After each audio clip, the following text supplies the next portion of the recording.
Assalamualaikum warahmatullahi wabarakatuh. Halo teman-teman semua, kembali lagi dengan kelompok 2 di mata kuliah Pengauditan 1 yang akan membahas materi tentang audit sektor publik yang diampu oleh Ibu Elsa Fitri Amran, SE, MM, MSI.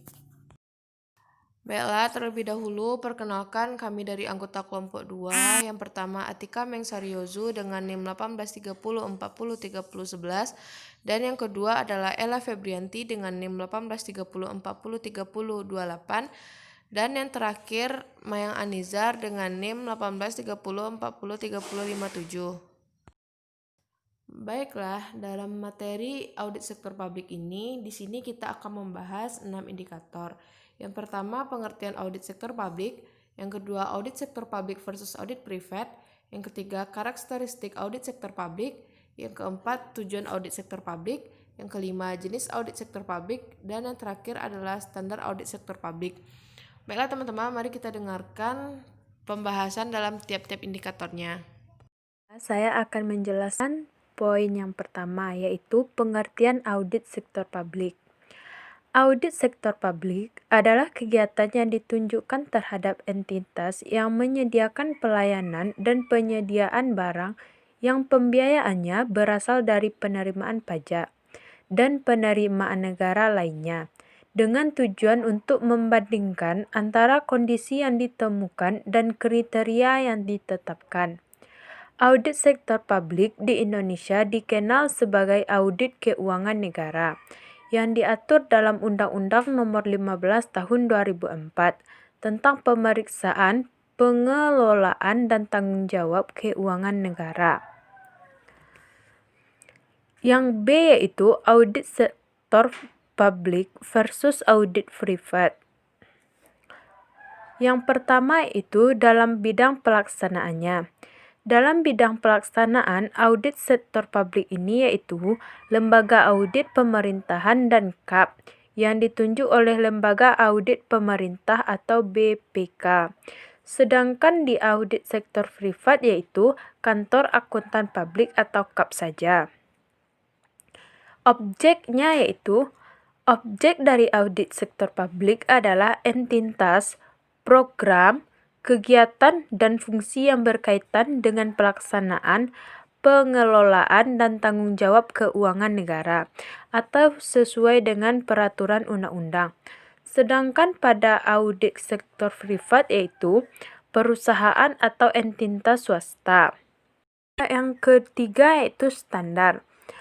Dalam audit sektor publik, standarnya yaitu Standar Pemeriksaan Keuangan Negara atau SPKN, dikeluarkan oleh BPK. Sedangkan dalam audit sektor privat yaitu standarnya Standar Profesional Akuntan Publik atau SPAP, dikeluarkan oleh IAI. Yang keempat yaitu dalam bidang kepatuhan terhadap undang-undang.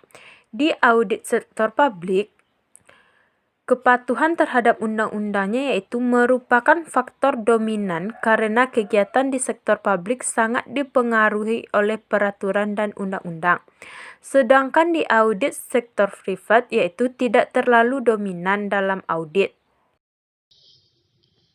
Baiklah, saya akan menjelaskan tentang karakteristik audit sektor publik. Karakteristik manajemen sektor publik yang berkaitan erat dengan kebijakan pertimbangan politik serta ketentuan peraturan perundang-undangan, auditor sektor publik harus memberikan perhatian yang memadai pada hal-hal tersebut. Karakteristik audit sektor publik dapat dijelaskan sebagai berikut. 1. Relevan pada kebutuhan pemakai. Informasi yang relevan adalah informasi yang berguna untuk proses pengambilan keputusan dan proses akuntabilitas publik. Akibatnya, proses audit hanya ditujukan untuk memastikan apakah semua informasi yang relevan dapat diolah dari laporan keuangan yang ada. 2. Dipahami jelas dan akurat. Pemakai laporan keuangan sektor publik seharusnya memahami informasi yang disajikan. Kenyataannya, latar belakang pemakai berbeda baik dari sisi pengetahuan maupun tentang akuntansi itu sendiri. Sehingga penyajian yang sederhana, jelas dan ringkas membantu pemahaman pemakai laporan keuangan. 3. Disajikan menurut periodisasi. Periodisasi pelaporan keuangan amat diperlukan untuk membatasi rentang data yang diteliti. Pembatasan ini amat dibutuhkan untuk memfokuskan audit pelaporan keuangan pada periode 1 tahun. Selain itu, pembatasan akan menyebabkan prosedur audit untuk mengembangkan prosedur subsequent event. Ini berarti rentang periode perlu dilakukan untuk menjaga kualitas pelaporan. 4. Konsistensi dan komparabilitas. Informasi yang konsisten akan menjamin daya banding pelaporan keuangan sektor publik. Perubahan akuntansi dan pelaporan seharusnya diungkap dan dijelaskan dampaknya dalam catatan laporan keuangan. Audit akan meneliti konsistensi pelaporan atas dasar standar penyusunan pelaporan keuangan sebagai patokan komparabilitas. 5. Materialitas, di mana proses audit hanya ditujukan pada transaksi secara materialitas mempengaruhi penilaian terhadap pelaporan keuangan tersebut, sehingga penentuan batas materialitas akan mempengaruhi perencanaan audit, terutama dalam penentuan sampling. Tujuan audit sektor publik untuk meningkatkan akuntabilitas dan transparansi pengelolaan sumber daya tersebut diperlukan audit pada sektor publik. Informasi yang diperoleh dari hasil audit sektor publik dapat digunakan oleh pihak internal, entitas yang diaudit untuk melaksanakan perbaikan internal. Di samping itu, hasil audit juga diperlukan oleh pihak eksternal di luar entitas yang diaudit untuk mengevaluasi apakah sektor publik mengelola sumber daya publik dan menggunakan kewenangannya secara tepat dan sesuai dengan ketentuan dan peraturan. 2. Program yang dilaksanakan mencapai tujuan dan hasil yang diinginkan. 3. Pelayanan publik diselenggarakan secara efektif, efisien, ekonomis, etis, dan berkeadilan. Tujuan audit sektor publik dipertegas dalam Undang-Undang Nomor 15 Tahun 2004 tentang pemeriksaan pengelolaan dan tanggung jawab keuangan negara. Undang-undang ini menyatakan bahwa pemeriksaan berfungsi untuk mendukung keberhasilan upaya pengelolaan keuangan negara secara tertib dan taat pada peraturan perundang-undangan yang berlaku.